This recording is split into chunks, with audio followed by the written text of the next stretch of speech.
இந்த வீடியோவில் வடகில் 2 ஒர்க்கர்ஸு வேலையை முடிச்சுட்டு அப்படியே கன்ஸ்ட்ரக்ஷன் சைடில் தூங்கிடுறாங்க. அப்போ ஒரு சிங்கம் அங்கே வந்துடுது. அதுக்கப்புறம் எங்கே நடக்குதுன்னு நீங்கள் பாருங்கள். சிங்கம் ஃபஸ்ட்டு கிரவுண்ட் ஃப்ளோரில் தான் சுற்றின்னு இருக்கு. அதுக்கப்புறம் அங்கே படிக்கட்டு தெரிஞ்சவுடனே அங்கே அதில் அருவாவே ஏறுது.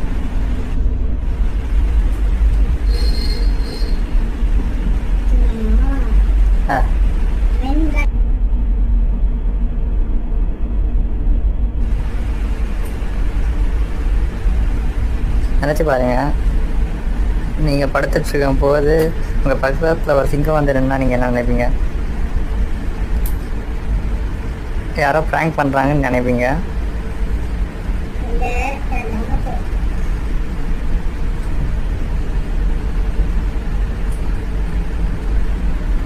ஐயோ, எடுத்தா பாரு ஒரு ஓட்டம்.